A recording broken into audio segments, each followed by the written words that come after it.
بسم اللہ الرحمن الرحیم۔ السلام علیکم ورحمۃ اللہ وبرکاتہ۔ الحمد للہ حمدا کثیرا طیبا مبارکا فیہ والصلاة والسلام علی سید المرسلین محمد وآلہ وصحبہ اجمعین، اما بعد۔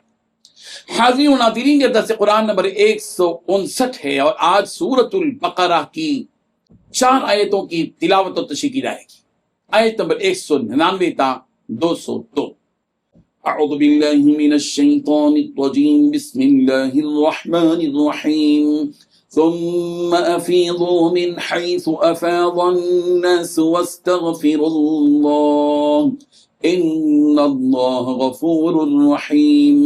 فإذا قضيتم مناسككم فاذكروا الله كذكركم آباءكم أو أشد ذكرا فمن الناس من يقول ربنا آتنا في الدنيا وما له في الآخرة من خلاق ومنهم من يقول ربنا آتنا في الدنيا حسنة وفي الآخرة حسنة وقنا عذاب النار اولئک لهم نصیب مما کسبوا واللہ سریع الحساب، صدق اللہ العظیم۔ لفظی ترجمہ یوں ہے، ثم افیضوا، پھر روانہ ہو جاؤ، من حیث، جہاں سے افاض الناس، عام لوگ روانہ ہوتے ہیں، واستغفر اللہ، اور اللہ سے مغفرت مانگو، ان اللہ غفور رحیم، بے شک اللہ بہت بخشنے والا بڑا مہربان ہے۔ فَإِذَا قَضَيْتُمْ، پھر جب تم پورے کر چکو، مناسککم، اپنے حج کے سارے کام، فَاذْكُرُوا اللَّهَ، پس اللہ کا ذکر کرو، كَذِكْرِكُمْ آبَاءَكُمْ، جیسے تم اپنے باپ داداؤں کا ذکر کیا کرتے ہو، او اشد ذکرا، یا بلکہ اس سے بھی زیادہ ذکر کرو۔ فَمِنَ النَّاسِ، بعض لوگ تو وہ ہیں، من یقول، جو کہتے ہیں، ربنا، اے ہمارے پروردگار، آتینا، ہمیں عطا فرمائیے، پھر دنیا میں، وما لہ، اور نہیں ہے اس کے لیے، فی الآخرت، آخرت میں، من خلاق، کوئی حصہ، ومنہم من یقول، اور انہی میں سے وہ بھی ہیں جو یہ کہتے ہیں کہ ربنا، اے ہمارے پروردگار، آتینا، ہمیں عطا فرمائیے، پھر دنیا میں حسنہ، بھلائی، وفی الآخرت، اور آخرت میں بھی حسنہ، بھلائی، وقنا، اور ہمیں بچائیے عذاب النار، دوزخ کے عذاب سے۔ اولئک، یہ وہ لوگ ہیں، لہم، ان کے لیے، نصیب، حصہ ہے، مما کسبوا، اپنے اعمال کی کمائی کا، واللہ، اور اللہ، سریع الحساب، جلد حساب لینے والا ہے۔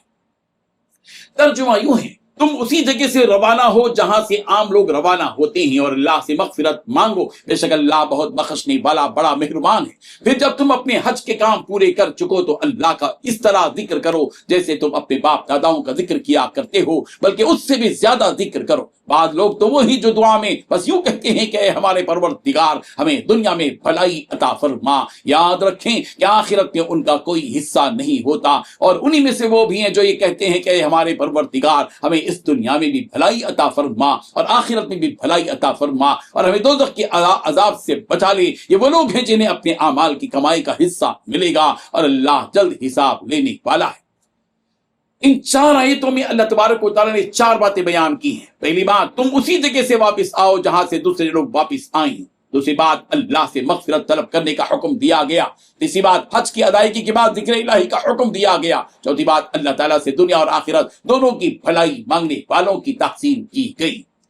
بزرگان محترم، حضرت عائشہ صدیقہ رضی اللہ عنہا نے بیان فرمایا کہ قریش اور وہ لوگ جو ان کے دین پر تھے، یہ سب زمانے جاہلیت میں جب حج کیا کرتے تھے تو عرفات کے میدان میں نہیں جاتے تھے، بلکہ مزدلفہ ہی میں ٹھہر جاتے تھے اور وہیں سے واپس بھی ہو جاتے تھے۔ جب اسلام آیا تو اللہ تعالیٰ نے آپ علیہ الصلوۃ والتسلیم کو حکم دیا کہ عرفات میں جا کر وقوف کریں، پھر وہاں سے واپس آئیں۔ یہی حکم یہاں دیا گیا، ثم افیضوا من حیث افاض الناس، پھر تم اسی جگہ سے واپس آؤ جہاں سے دوسرے لوگ واپس آئیں۔ اللہ تعالیٰ نے یہاں واستغفر اللہ کے ذریعے اللہ تعالیٰ سے مغفرت مانگنے کا حکم دیا ہے۔ حج بہت بڑی عبادت ہے، ہو سکتا ہے کہ اس میں کچھ کوتاہی ہوئی ہو، اس لیے حکم دیا گیا کہ اللہ تعالیٰ سے مغفرت کی دعا کی جائے۔